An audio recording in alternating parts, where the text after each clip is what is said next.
Waiting. Hello? Oh, we're away. Hello. Oh, hello, everybody. We're ready to go. Hang on a second. I'll now get one.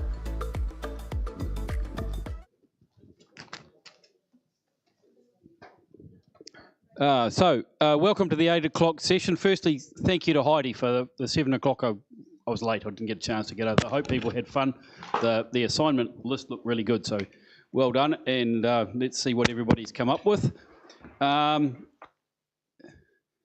can't see anybody new, so I'm not going to welcome anybody new. So welcome anybody who feels new. But just a couple of things about what's happening. MDC, too late, you missed it. It closed last night. So if you didn't get MDC in last night, you missed it. Natural history print, big pile here. There's a big box full. So if anybody hasn't got it to me, make sure you quickly. I'm going to take that home and go from there. And now I want to pass over to Dennis, who's got a few things to talk to us about.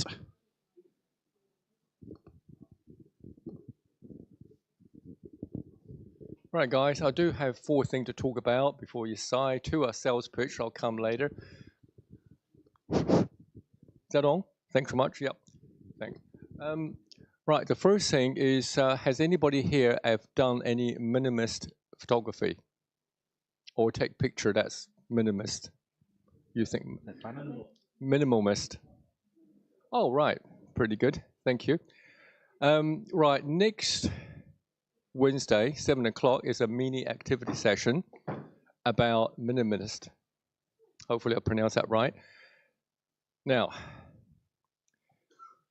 at the end of 2024, an Italian artist created some conceptual artwork, 3D. All right, Jane. There are 3 additions to his piece of work, is conceptual. 2 of them were sold for $100,000, a lot of money. Okay, fabulous piece of work, you would think. And the last one at a Sotheby's auction was sold for $6.2 million.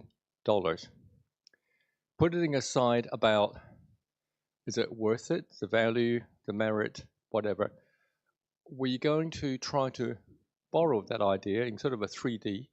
We're going to take a picture of our own minimalist conceptual piece of work.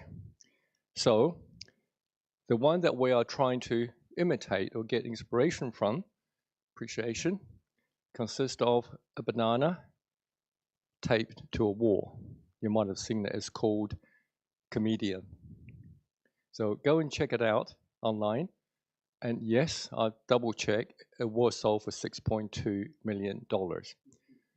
So what you do is that while you're away, between now and then and next week, bring a piece of fruit or a vegetable, a tape of your choice, sellotape, different color you want. The only condition is that you may bring your favorite background paper. If not, hopefully the sellotape tape you bring will come off. We can tape it onto not the wall, maybe a table or something. Then take a picture of it and just see whether you can see merit in that. I'm sure there are some merit. Otherwise, I'm not sure. So it's a bit of fun, but you know, it's just sometimes we can't appreciate minimalist photography, thinking, what's that all about? Just a cloud or just a weed, you know? Non-photographer may ask us exactly the same question. That shouldn't be hanging on the wall. So, you know, give those guys a benefit of the doubt. So we'll see you next week with apples, pineapple, bananas, multicolored tapes, doesn't matter, small or big. All right, so that's the project inspiration for next week. Thank you. You can use a mobile phone and camera. Right, the next one is we're looking at the program for 2027. And I'm calling on anybody who can give us suggestions of what you'd like to see. People that you know that could talk to us from their experiences or photography taken from the sky as high as a space station or depth of the ocean, doesn't matter, or the breadth and the width of the world, or any particular interest that they have in experiences. It could be quite traditional, like portraiture or landscape. It could be something quite exotic, which we have no opportunity to recreate ourselves, maybe like skydiving photography or something like that. So pass any ideas or card. I've already got 1 or 2 people giving me cards about what we can put on next year. That's fantastic. But even better still, you can come and say, look, Dennis, I can talk about such and such, 10 pictures for maybe 10 minutes, or I can talk for a whole hour. That's fine. That's great. That will be fantastic. All right. Or offering activities. That will be good as well. Okay. So you can get back to Ian, Diana, myself. Okay. Just drop us some ideas. It is teamwork, the program. Right. 2 down, 2 to go. And then the other 2 are sales pitch. I'm looking for someone to help with opening and closing. The duty is quite light. You only have to worry about doors, windows, heat pumps, and the light, and possibly helping out with a little putting things away. That's all. It's only about once a month. We can swap. Need to be open by 6:15 if possible. Maybe a little earlier, like 6, or no later than 6:30. Closing is more flexible, as you know, between 9 and 10 o'clock. So that's one. The second one is we're looking for a third person or backup to be involved with the supper duty. And again, that's not hard work, really. Just make sure the cups are in the dishwasher, and perhaps buying milk and supplies, locking up the supper drawer, etc. There's a bit more to it than that, but again, since there are 3 of us, so you don't have to feel you can't commit yourself to a particular date. It's easy. All right, so it's just part of the opportunity to get involved, teamwork, and see how we get on. Thank you.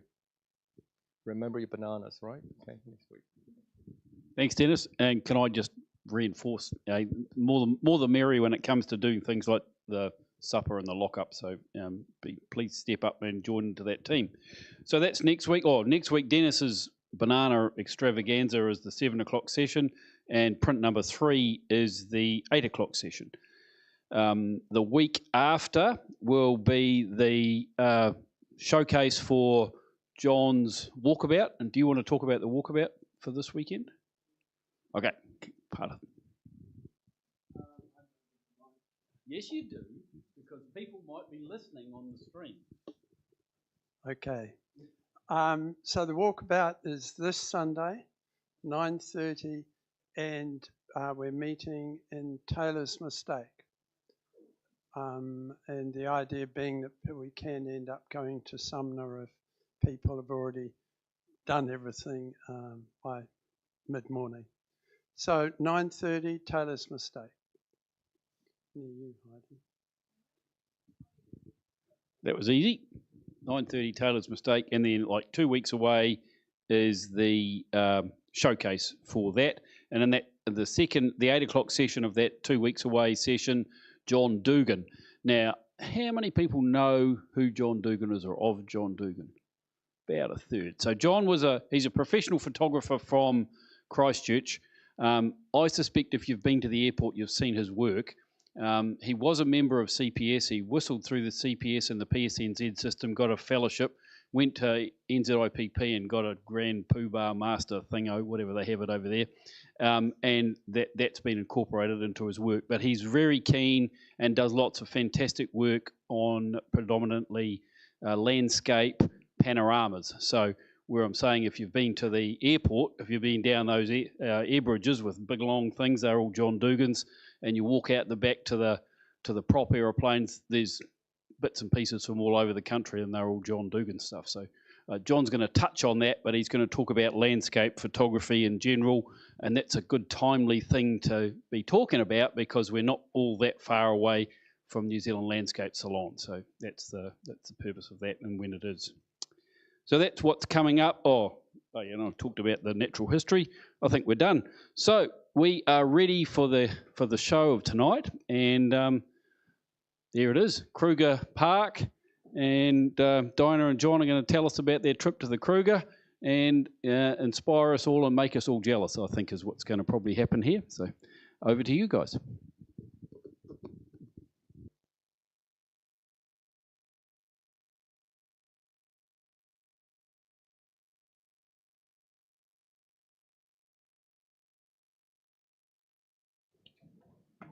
We went in August, late spring, just before the really hot weather.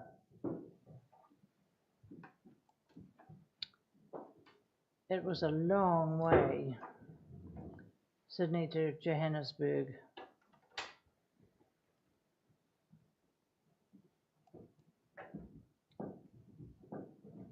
Kruger Park.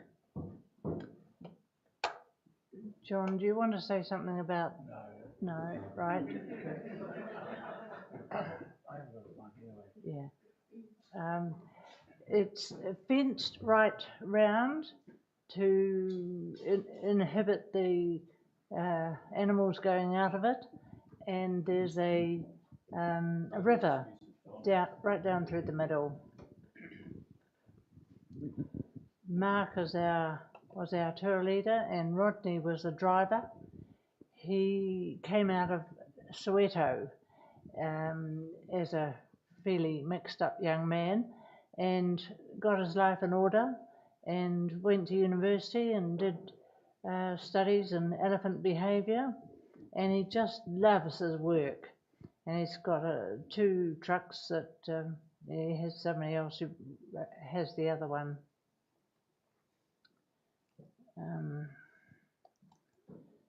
That's the second of the accommodation camps, Shingwedsi.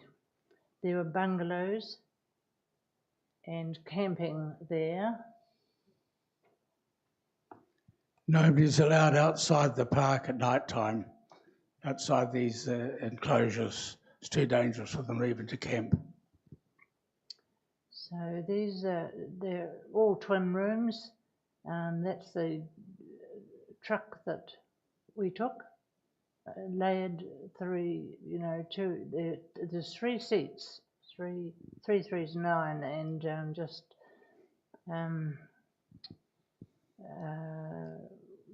sit behind someone, and you're well above their head. So and they're well above the drivers. That's our accommodation. One side of the picket fence, and the other side there was another one, twin room. Our accommodation, lunch dwellings, one of them. Good food. I can comment on the food. It's just fantastic. You get for an evening meal, you get a $10 steak, New Zealand. How many people have been staying at each of those camps? These huts, just one couple per hut. How many in the whole kind of area? Oh, there might be 20, I suppose. Oh, I would think. Even maybe more. 200. But they can camp inside there as well, and also use motorhomes, and it's quite a collective of people travelling through. And there was a shop here that you could buy everything.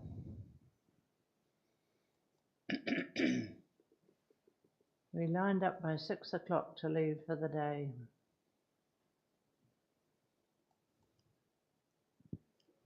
And we had some foggy mornings. And the sun and the fog.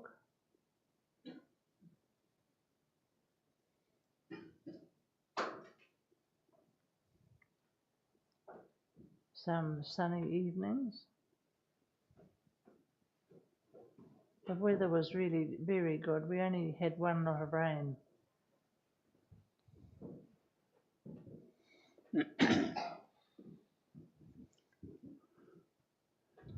Very large herd here. They're the second most dangerous animal in the park.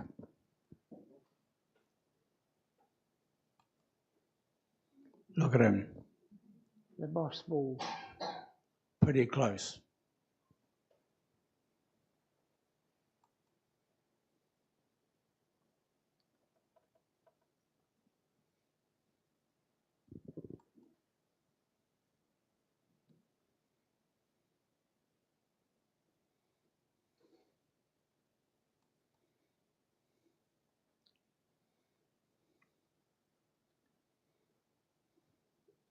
We were going home one night and we could see this on the other side of the river, just poured down.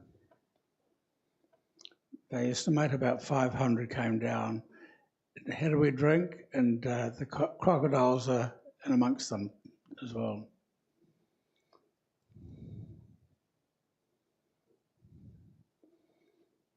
It was quite a sight.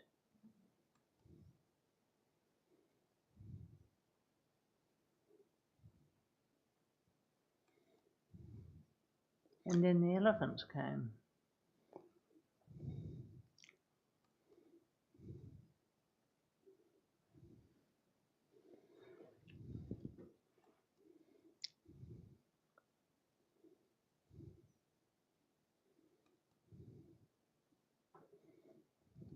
And a close-up of a face, and you can see the wrinkly skin.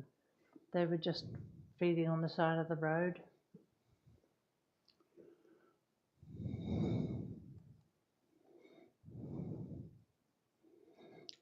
There are many man-made water holes. It means that the elephants don't have to go far to get water. In the dry season, there's always something around where they live.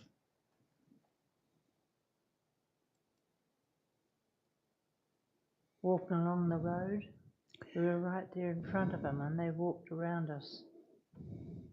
You might notice in the tusks of the elephants, they are either a left-handed elephant or a right-handed elephant. It depends on how long the tusks are, because they're not even. One prefers one side. The one straight ahead there, his left tusk is shorter than the right-hand one. And it's sometimes because it's been either broken or they wear it down more.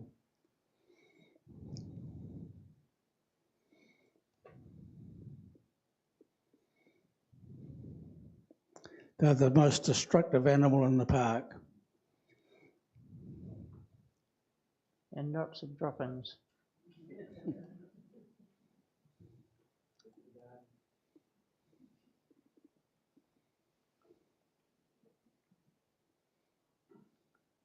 They were watching us, checking us out, but they didn't ever advance on us.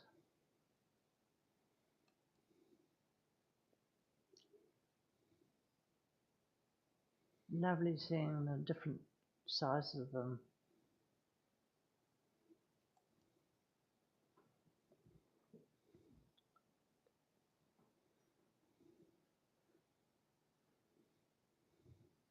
Ducks watching, some going away up the hill.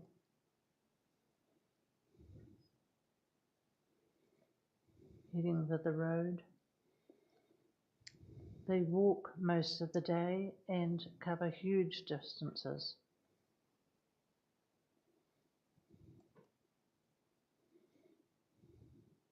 And there was a herd there one evening, huge group, dust in the air, the evening light.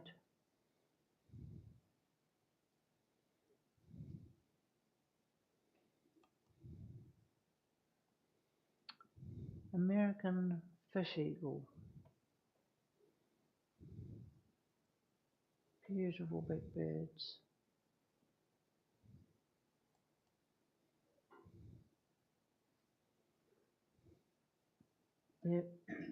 The hoopoe were found through Africa, but they're the Kruger's most colourful birds.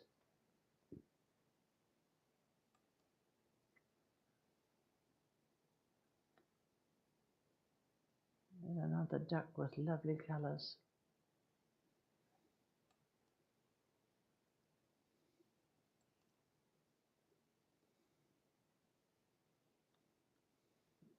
See how the one on the left The African woolly-necked egret sits with the feet forward.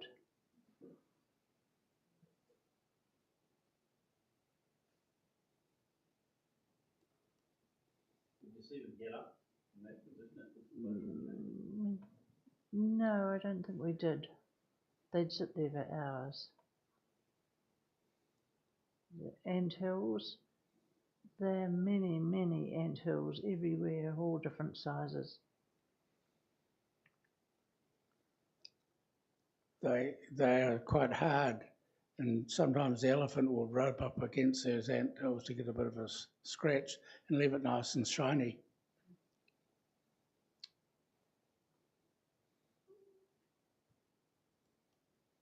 Oops.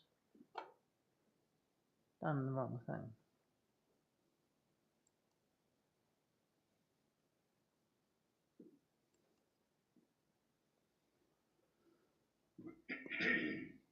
It's a medium-sized eagle in the wide skies of Africa where the earth breathes heat and silence.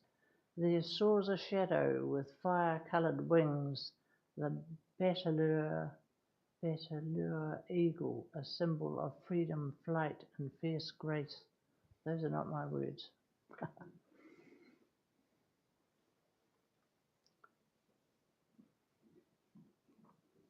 Bigger than a deer or about the same size? A medium-sized eagle, so A bit bigger, I think. quite big. They were up in the trees a wee way from us, and we had 400 lambs. You can see that his beak, he's a ripper. He's got a little hook on his beak there. He can rip animals' tissue. He was around, this black-backed jackal, around after a lion kill. We saw 2 lion kills. Do you want to say something about that? Well, yes, the lion kills we saw, they were very close to the road.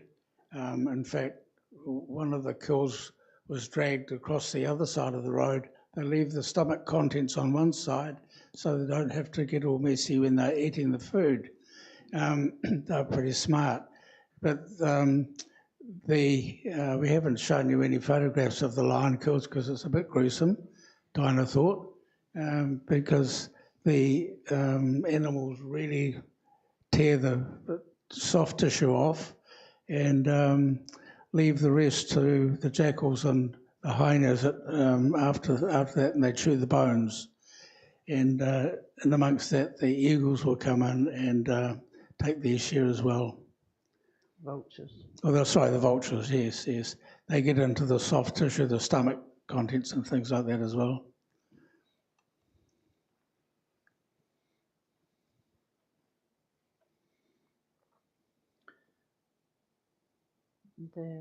There were lots of birds. There's apparently over 500 type of birds. We didn't see a quarter of them.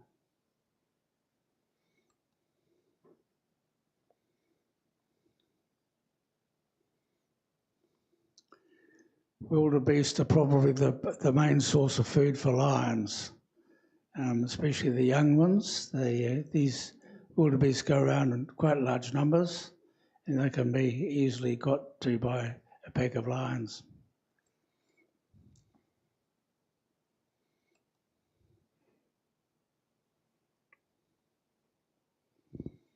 You might notice some of these animals they look quite fat. They're in the stage of pregnancy, a lot of them, and we've even seen some that have given birth already. Seems to be no cycle over there from the animals. They just drop their babies whenever they can, I think.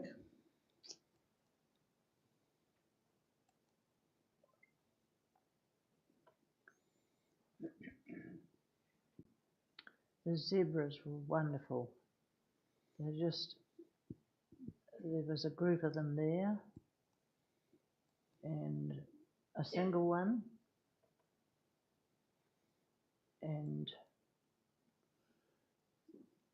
you'll but notice when the zebras come together, they all turn different ways, so they're all safe from any angle from attack by a lion. You'll also notice that they're standing on some burnt grass there. That the area is systematically burnt, just in the dry season. A lot of smoke everywhere, but it gives nutritious. What am I trying to say? The salts of the ground, the animals like to eat as well, because it's all of it is red volcanic earth, and it's full of minerals. And this is the only way that these animals can get their minerals. You will see them sitting down in the middle of a huge area, just licking the area around them. So are you saying the heat is burning? Is that what happens? Sorry? The burning is a man-made... Yeah, it is. You'll see fires all over the place, smoke galore, and that's what gives the evening colour. And hundreds of acres are burnt at a time. You see these beaters going through. First of all, it kills all the vermin around and also the snakes. And then when the wet season comes, grass grows again, and they've got fertilised. like they do in Australia.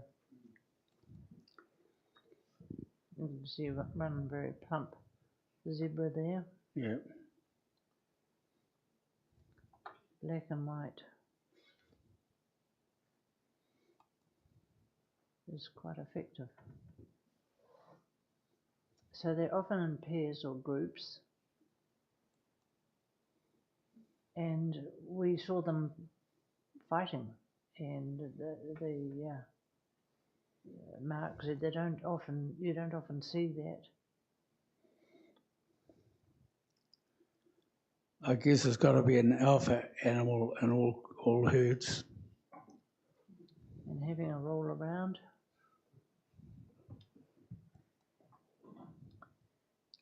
And here they're chatting up the birds.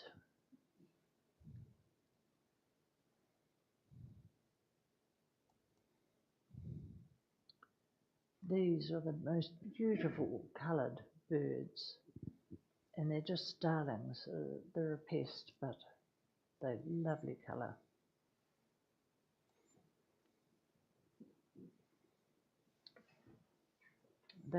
We saw two different, we saw several baboon groups, and the one up the tree was a different pack, and that he was up in, he had his, I presume, a parent that wanted him to come down, and so the parent came down and walked off across the road, and this other one came down snorting away.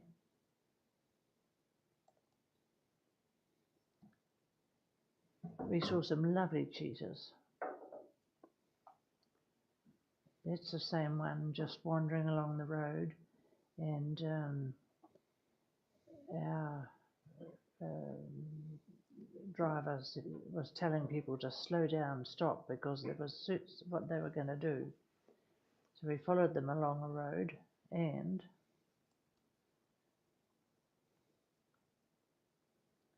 they kept turning around to see us. And we came to a road marker, and he jumped up.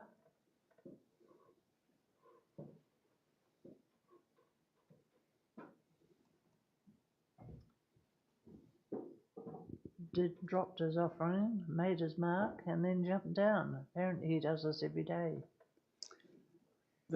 Through this, they get on top of these road signs. Actually, they're so big because the elephants can't knock them over, but the cheetahs get on top and they can smell whoever's around, so they know they've either got company or no company.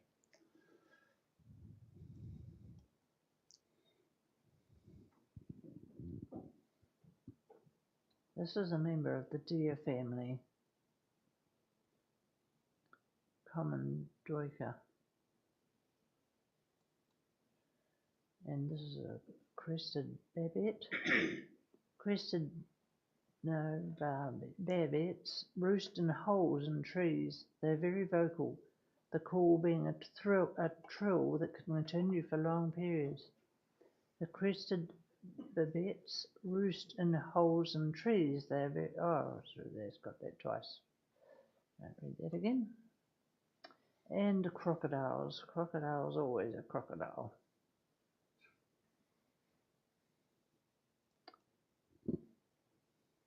They obviously were well fed because the only thing we saw them eat was a buffalo. Lots of them by the water holes.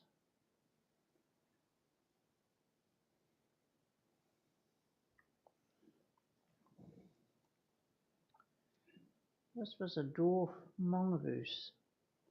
Mongooses are generally not friendly. While healthy wild mongooses prefer to flee from humans, they are territorial, unpredictable, and can inflict severe bites or spread rabies when cornered.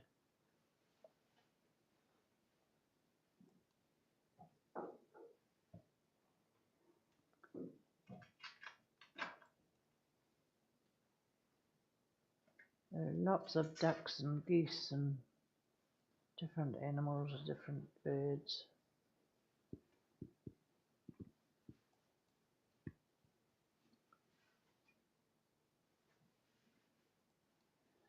And a little bit of scenery.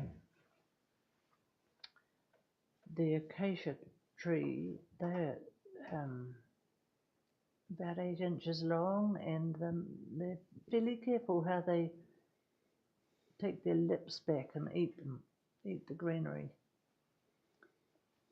And we saw only 3 or 4 baobab trees. Baobab trees go back in history a long, long time. It's one that the elephants can't push over. And that's one that they push on a lot, and rub their trunks over it as they go past. And a couple of other nice bushes. And we had some lovely weather, fluffy white clouds. Notice how the grass is low there. It's where the lions will hunt. They don't hunt in tall grass at all because they can't see what they're looking for. So it's just here that the natives, the people in the park, will burn off, and in a system so that there'll be green grass later on in the year.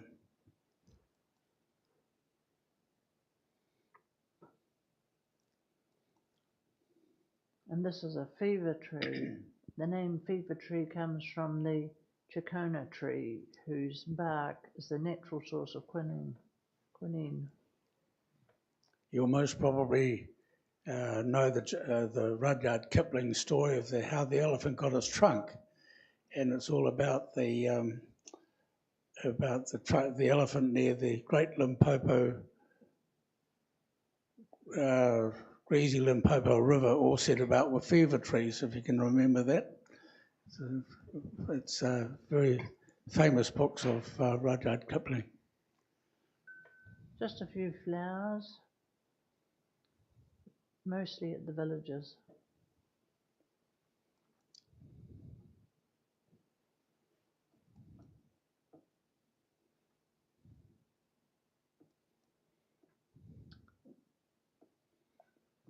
A giant kingfisher.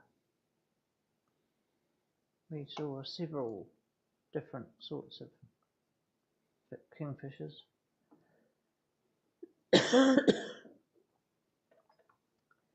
Giraffes are large African hoofed mammals. They are the tallest living terrestrial animal and the largest ruminants on Earth.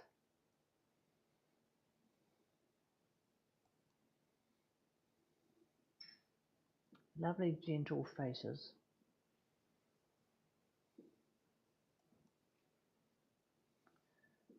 Close up of the face and neck.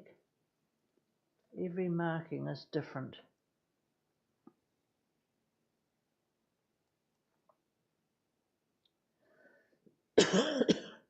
Baby giraffe having a drink. Mum's on lookout duties. Yeah.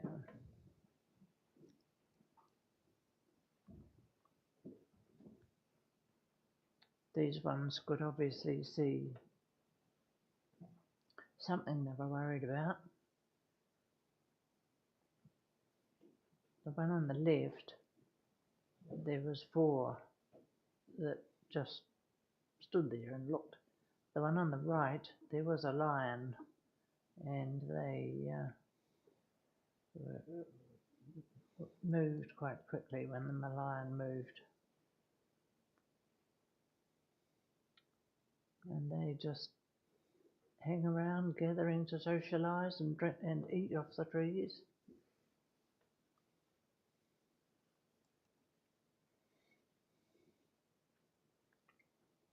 A really nice picture of them. Springbok. They're not worried at all about the giraffes. You don't see that in a zoo, do you? In fact, the giraffe was on sentry duty, and if the giraffe moves away, these springboks would move as well.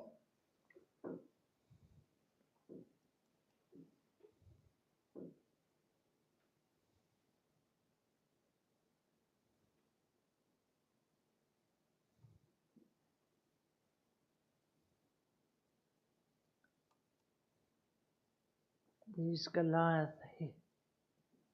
herons, also known as the giant heron, is a very large wading bird of the heron family.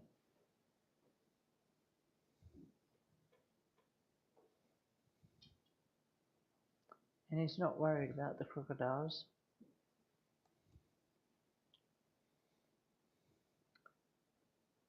The greater kudu and male, the one on the golden light,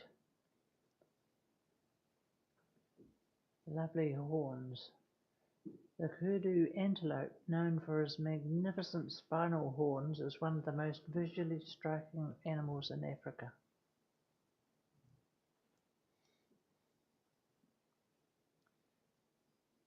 Lovely markings on the coats.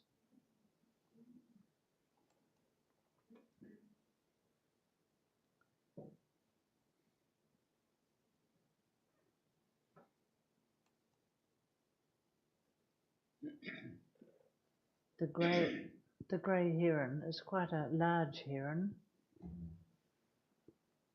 A long tail and that was the grey go ahead. Grey go away bird. The flight is hesitant and the tail flops up and down with a classic nasal go away call. You hear them all day. Go away, go away.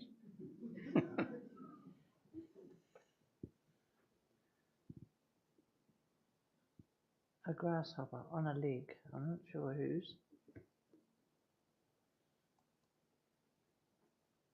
That was a hide where we saw many of the birds, crocs, kingfishers, and we had a couple of sessions there. I haven't got a picture of the inside.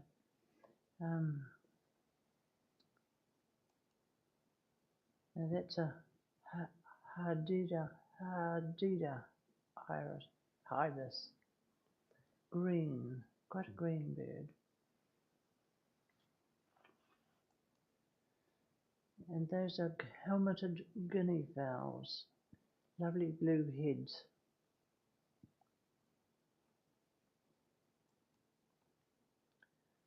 A hinged terrapin, resting on the back of a hippo. In the first picture. Here are the hippos, who keep swimming around and going underneath the water. It was quite deep in front of the hide.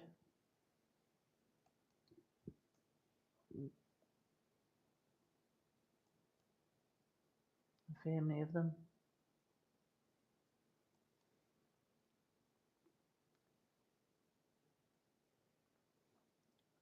Oxpeckers feed almost exclusively on the bodies of large, wild and domestic African mammals.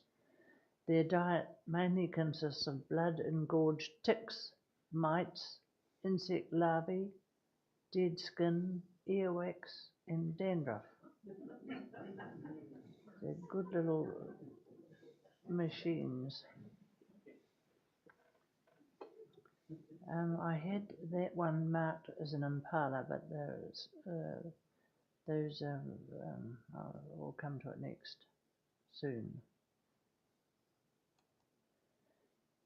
That's a Kori bustard, is the largest flying native to Africa, flying bird. It's a member of the bustard family. There are several different sorts.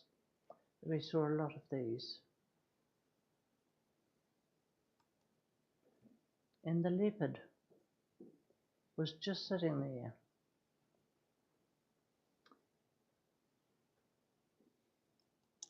And sorry?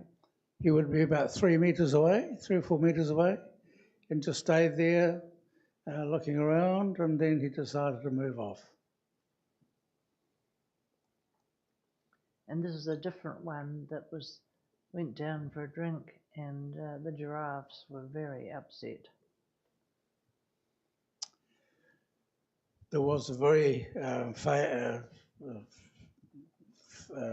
very friendly leopard in the park at one stage. He used to jump on the bonnets of cars and stay there, and then they had to euthanize him to get him out of the way, just in case somebody did something wrong with him, and they wouldn't take responsibility.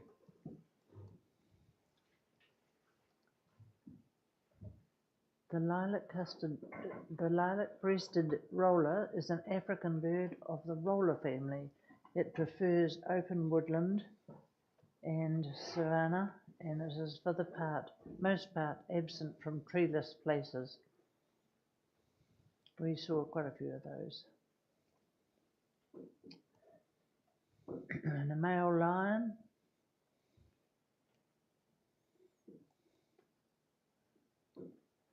And 2 others. There's the only one that was eating. And the female was allowed in, and she was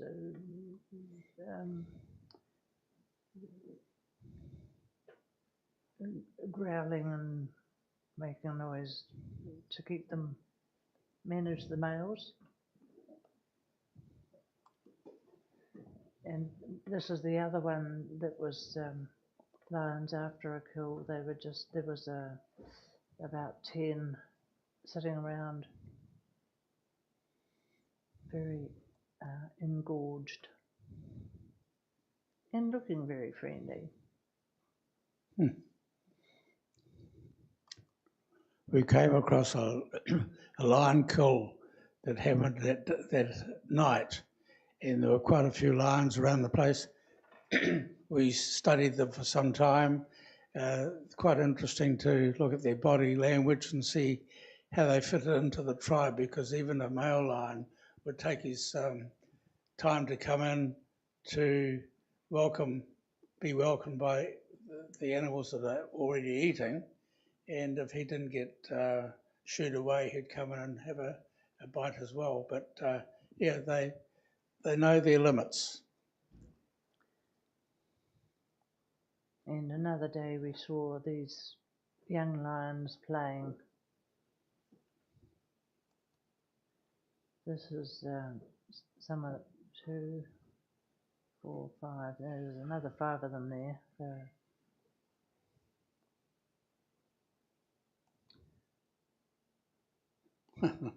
This lion was ready to pounce, and in the end did, into the bushes, but the prey got away. Notice the collar on the lion. It's a conservation area, so they've obviously tracked this particular one to see what he's up to. But he pounced onto a warthog in the bushes. We're watching for about a quarter of an hour, and eventually he made his dash, missed it completely, and the young warthog ran across the road again. Another one missed.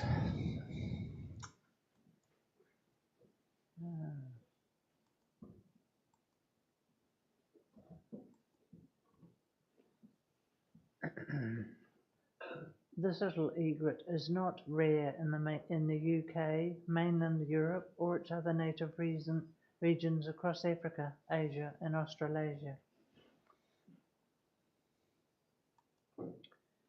And these were some really unusual birds. Long-tailed paradise whydah. It's a small passerine with a short, stubby bill, found across eastern and southern Africa from Ethiopia south to South Africa, and west to Angola. It feeds on seeds that have ripened and fallen on the ground.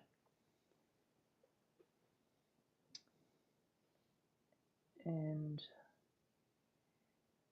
when seen close up, that's the magpie strike, its black plumage reveals a purplish blue iridescent sheen to the wing feathers and a green gloss to the tail.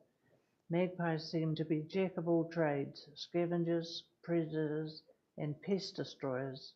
Whoops. Non-breeding birds will gather together in flocks.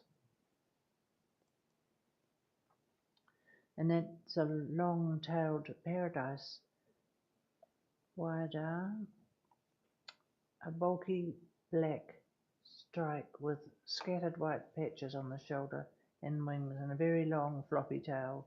The sexes have differently coloured flanks. There's a malachite kingfisher and a marabou stork. The marabou stork is a large wading bird in the stork family native to sub-Saharan Africa.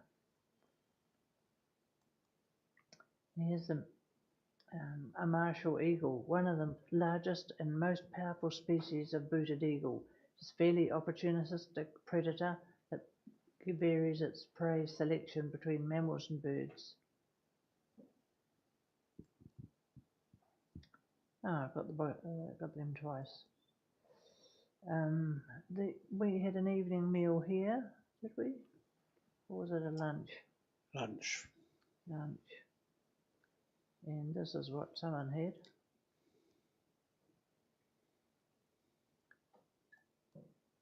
And this was another part of the lunch place. That river on the right is the main river that goes right through the park, and you see animals on the other side just roaming around and coming down in the evenings. But that river is very prone to flooding, and a couple of years ago, the whole place, this would be about 15 feet or more above the river level now, but it rose to something like 6 feet above the ground here, and just went right through the whole of the camp.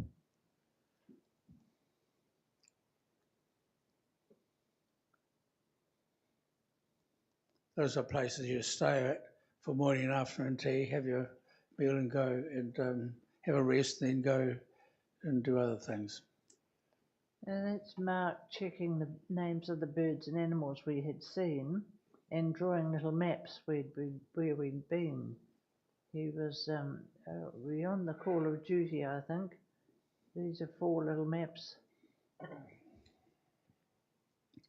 There are about 500 kilometres of roads right through the park, each deviating from the main road. So you've got so many tracks you can go and have a look through where the animals are.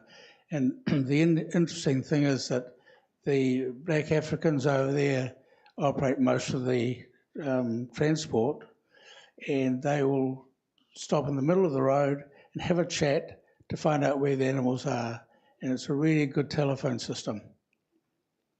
So when we were going through, we knew exactly where to go to find a kill or some animals.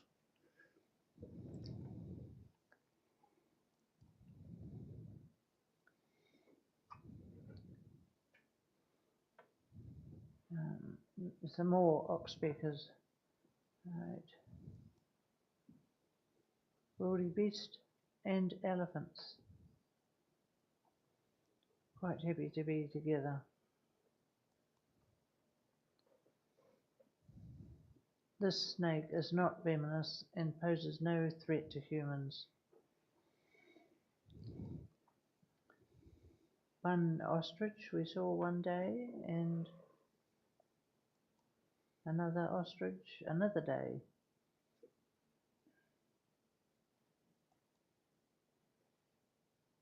The pearl-spotted owlet is one of the smallest owls in Africa, with a length of 17 to 21 centimetres. The females are slightly larger and heavier than the males. We only saw one, but they're very cute. Notice the head on the left one is turned right round, looking backwards. No.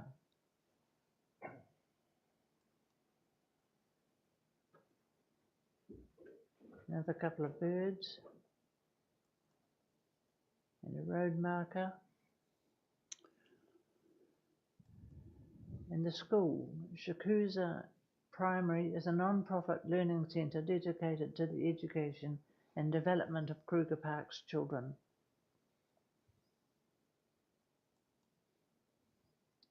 The hornbills were really interesting. This is a southern red-billed, and he's on the ground near our accommodation. And the southern-billed yellow one looks very funny when he walks along the road. It's a hornbill found in southern Africa. They feed mainly on the ground, where they forage for seeds, small insects, spiders and scorpions. We didn't see any scorpions.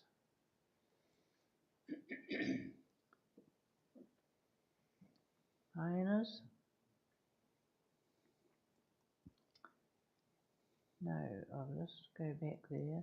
The spotted hyena, also known as the laughing hyena, is the largest member of the hyenodinus, further physically distinguished from other species by its vaguely bear-like build. So here they are after a lion kill. That was the carcass that we saw early in the morning, and it's just about bare now, completely. That was a giraffe. And the vultures are come too. Interesting to note that there are very few flies over there, because it doesn't seem there's anything for them to eat.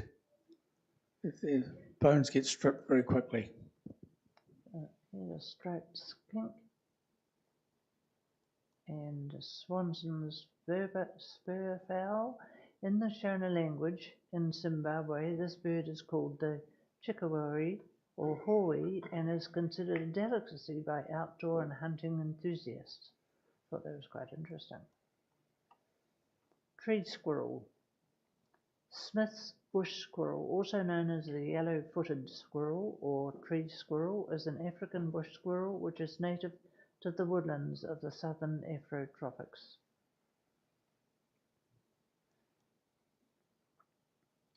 This little monkey sitting on the post was in the village waiting for tourists to get out of the car, and he went and helped himself. But the other monkey is is in the bush, and he's one of the fathers.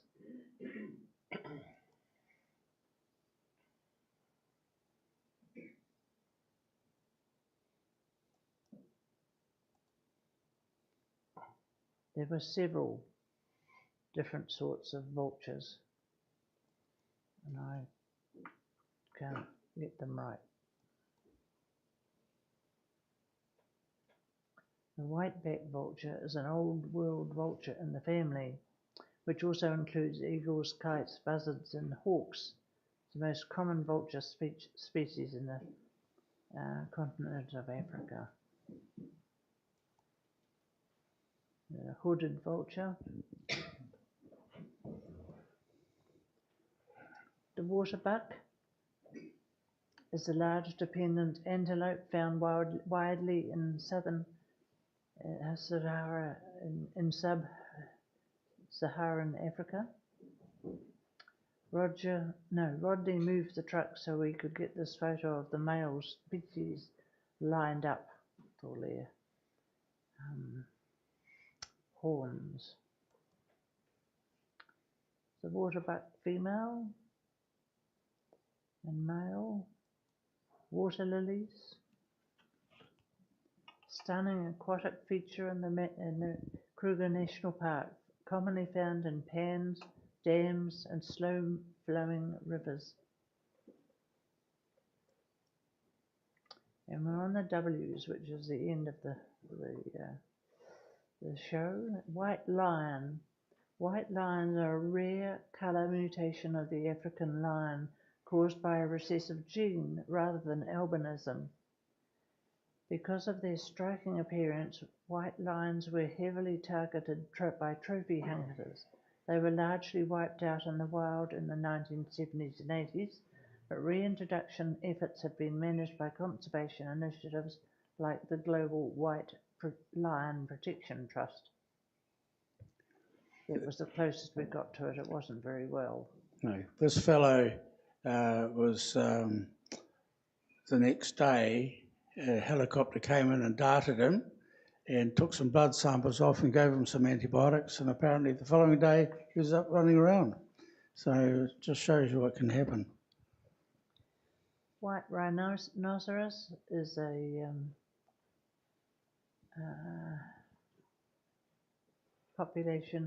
conservation context. This population is a major conservation success, recovering from fewer than 100 females in the late 19th century. They still face ongoing threats from habitat loss and poaching. During COVID, the Kruger Park was inundated by poachers, and of course there were nobody policing Kruger at all, and they shot a lot of lions and a lot of elephants, and probably rhinos as well. Warthogs and pigs are not the same. While they belong to the same family, they are distinctly different species and separate genera. Warthogs are wild animals native to Africa, characterized by large trunks and distinctive facial pads. There's a little family of them.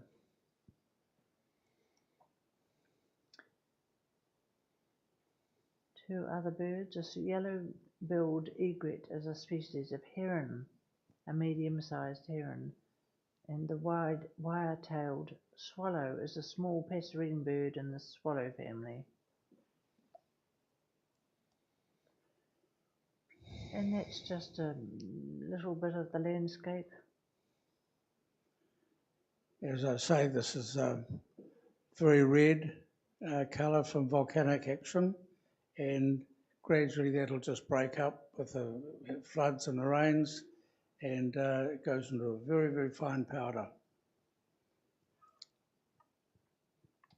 The storks came to this little lake near one of the accommodation places, and all flying in. It was really lovely on sunset. Storks are large, long-legged, long-necked wading birds with long, stout bills. I was very lucky to get this elephant in the golden light. And the setting sun, just amazing. And we flew out from the airport back home. Returned to Johannesburg and flew out at night to New Zealand. That's it.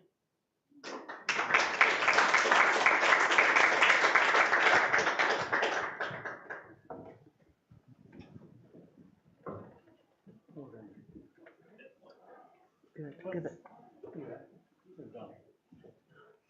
Thank you, that was really awesome. Anybody got any questions while they're here? Just let's hear about their bits and pieces. How warm was it? How warm? Yeah. 23 degrees, round about. In the morning, very cold. You're going along in an open truck, and it got very cold, had to be wrapped up well. Sun comes out, you start stripping. 23 the following week, after we'd left, up to 30. So it's just in the springtime, just getting hotter. What camera gear did you take? What, sir? Camera gear. Well, What lenses? The thing is, you don't need a big long lens. Yeah. They're so close up to, I only had a 400, and that's down to what, 24 or something? Yes. So wide angle telephone. 100 to 400. Oh, yeah. And I had a 10 to 12 so I could get the close-ups. Yeah. And that's all you need.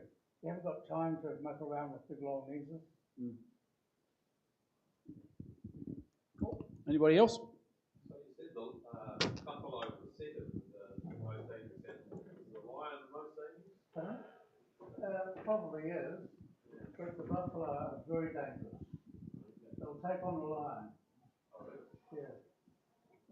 So they can give them the lion a big kick, and they get hurt very badly.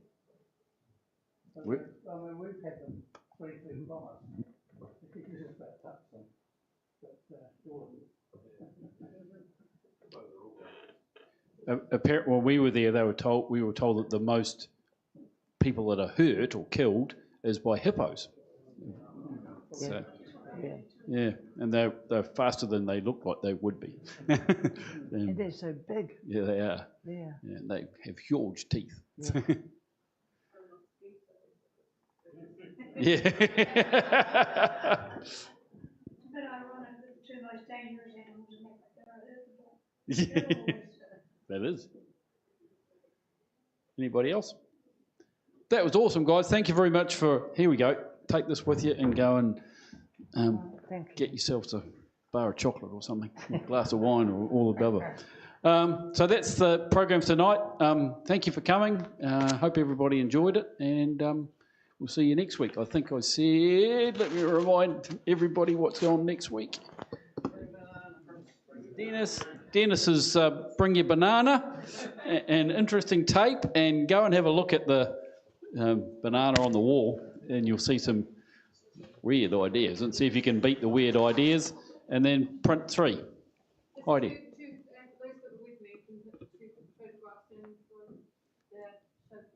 Okay, showcase is ready to go. All right, see you next week. Yeah, when we were in Africa, we were told that the equivalent of the elephant is what a possum is in New Zealand. The elephant in Africa was the same as what we consider a possum in New Zealand. They destroy a tree, just eat 15% of the damn thing.